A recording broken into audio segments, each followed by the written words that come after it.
Ajita kitchen में समस्त को अनेक अनेक स्वागत। आज आम ढेंकानाल प्रसिद्ध बिरी बरा तैयारी करवा। वीडियोटी को शेष पर्यंत देखापी अनुरोध।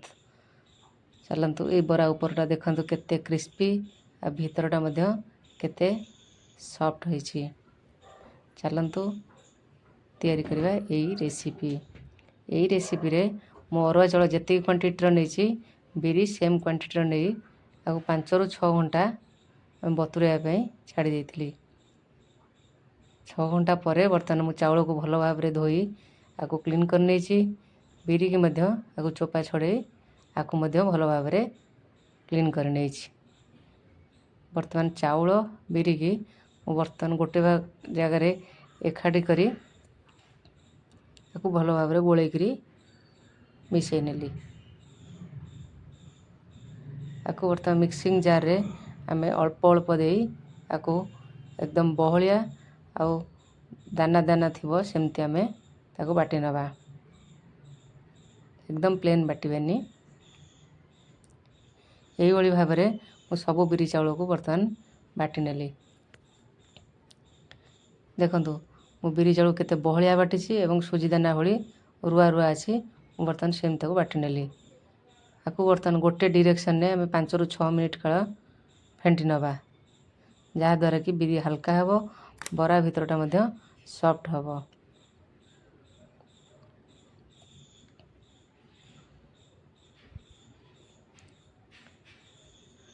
बर्तमान आमर 5 ରୁ 6 मिनिट हो जाइए। आपको बर्तमान प्लेट घोड़े 2 घंटा रेस्ट छाड़देवा। बर्तमान 2 घंटा हो जाइए। देखा उपरटा देखु केते हल्का हल्का फुली। आधे आम किसी कंचा लंका ऐड करदे। जी लंका खाइबे से अनुसार लंका ऐड करदे।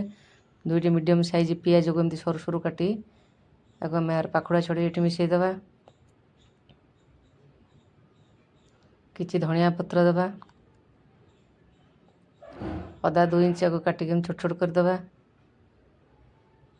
भूषण पत्र किसी ऐड करवा। जीरा 1 चामच ऐड करदे। स्वाद अनुसार लुण अल्प टिके खाइबा सोडा दबा।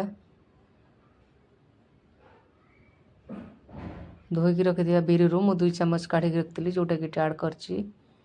सुजी 2 ରୁ 3 चामच देबे। या द्वारा बरा उपरटा क्रिस्पी आ कुरकुरा हबो।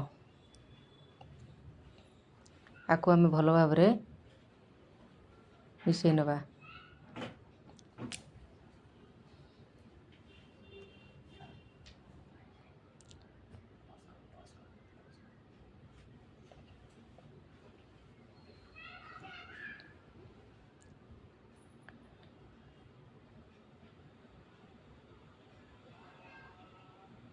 एपटे आम कड़ाई रे किछि तेल दे तेल को गरम करने छाड़ा। बैटर अल्प टिके पकई आम देखा आम तेलटा गरम है ना ना।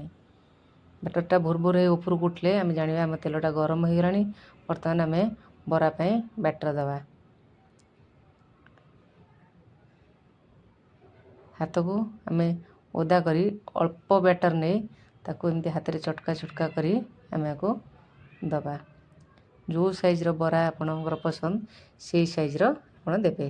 तेल जेतिक नहीं थिबे से अनुसार आप बरा देबे। मुझे 4 ରୁ 5ଟି बरा देछि। वीडियोटी भल लगी लाइक करेंगे, शेयर करेंगे। चैनल नुआ होइतिले सब्सक्राइब करी बेल आइकन को प्रेस करेंगे।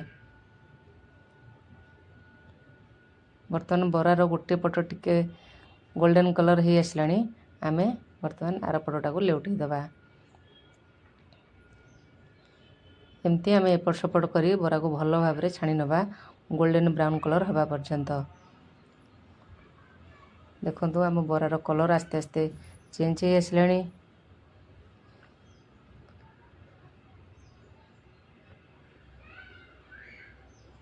आपको आम चटनी कि संध्या बेले चाह सहित खाइले आर मजा आसीज।